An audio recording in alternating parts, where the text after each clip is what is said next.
Then we have Article 3, the Judicial Branch. It has only 3 sections. The first section creates the Supreme Court and notes that Congress can create lower courts as needed, which you'll recall is already noted in Article 1, the powers of Congress. It says federal judges serve, quote, during good behavior, end quote, meaning it's a lifetime appointment unless they exhibit some bad or illegal behavior. The section also says they will be paid for their services. Section 2 basically outlines the jurisdiction of the Supreme Court and lower federal courts that might come along. The language lists about every kind of legal issue or lawsuit imaginable, but this wide approach soon brought about the 11th Amendment, the very next amendment after the Bill of Rights. In 1793, someone named Chisholm sued the state of Georgia over something. The suit was directly filed in and decided by the U.S. Supreme Court. The state of Georgia argued that the federal court overstepped its bounds, that the matter should have been strictly in state court. Well, just 2 years later, in 1795, the Constitution was amended, restricting what cases could go directly to the U.S. courts. From Georgia's point of view, what was the big deal? Well, the states were very jealous of their individual state sovereignty. They did not want the federal court directly deciding cases they viewed as state matters. Maybe you can appeal to the U.S. Supreme Court, but they did not want the federal government being the first stop along the way. You see, formation of the United States was viewed as a uniting of the states, sovereign states. And here's what's interesting. Today we would say the United States of America, one nation, one country, the USA is our country. USA is our country. But back then they didn't say is. They said the United States are such and such. The view was that our country is a collection of individual sovereign states. Legally, it was probably the Civil War that started making us one nation. As a practical matter, it was probably World War II.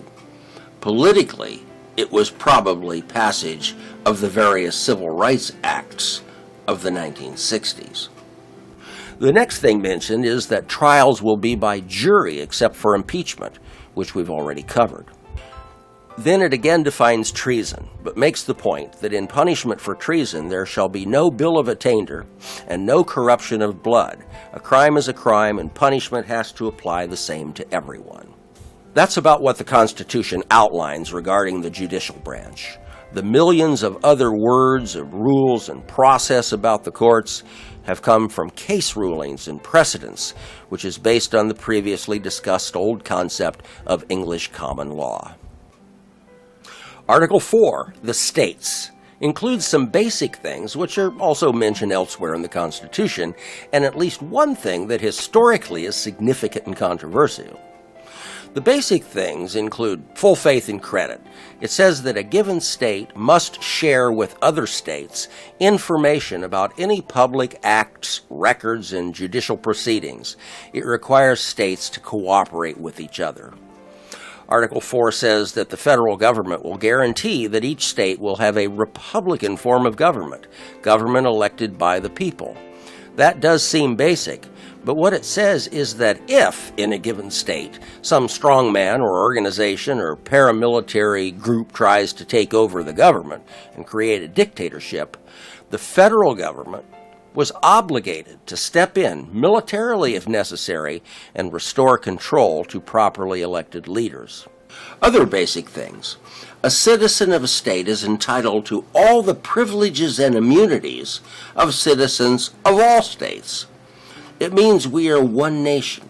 If you live in Arizona and travel to Nebraska, then you automatically have all the same rights as a resident of Nebraska. 423, Article 4, Section 2, Clause 3, quote, "No person held to service or labor in one state, under the laws thereof, escaping into another, shall in consequence of any law or regulation therein be discharged from such service or labor, but shall be delivered up on claim of the party to whom such service or labor may be due." End quote. So what the heck does all that mean? What it means is that if a slave from the South escaped and ran away to the North, the northern state was obligated to try to capture the slave and send him back to his slave master in the South. Remember, a slave was considered a piece of property. We want our property back.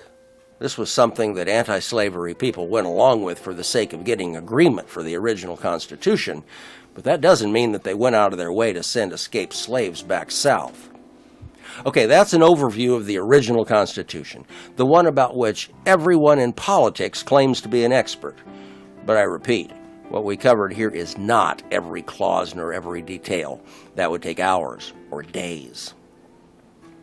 Getting 9 of the 13 states to ratify the proposed Constitution was not going to be a slam dunk. The idea needed to be sold. Now, this was in the days before radio, television, internet, all the things used in modern political campaigns. But they did have printing presses and newspapers.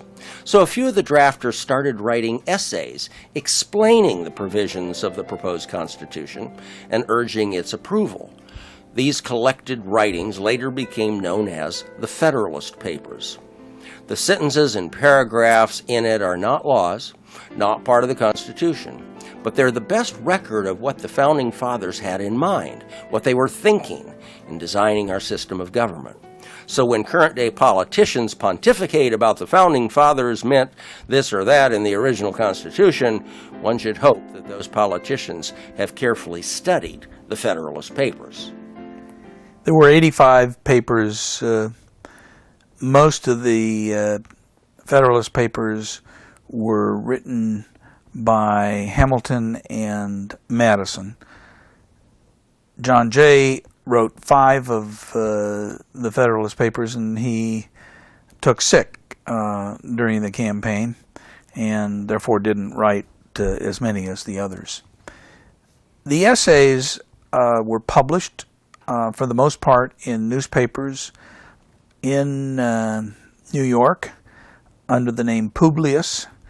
Hamilton, Jay, and Madison did not use their real names, but I think at a certain point people figured out who the authors were.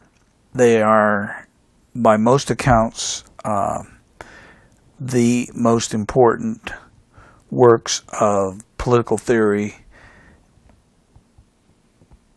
in the United States ever. At the time they were written, they were the most important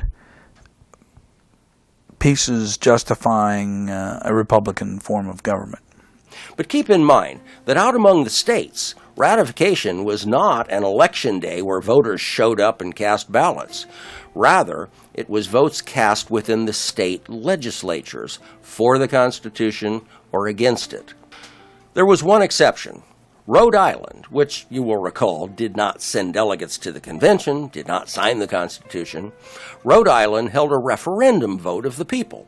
And typical of Rhode Island, at least at that time, the people voted 237 in favor of the Constitution and 2,708 opposed. I'm not a great historian, and therefore I cannot tell you what was going on in Rhode Island. Later, the legislature of Rhode Island came back and did ratify the Constitution by a vote of 34 in favor and 32 against. 34 to 32. The legislatures of Delaware, New Jersey, and Georgia voted unanimously for the Constitution. But in some other states, it was pretty darn close. New Hampshire's legislature approved it by 57 votes to 47.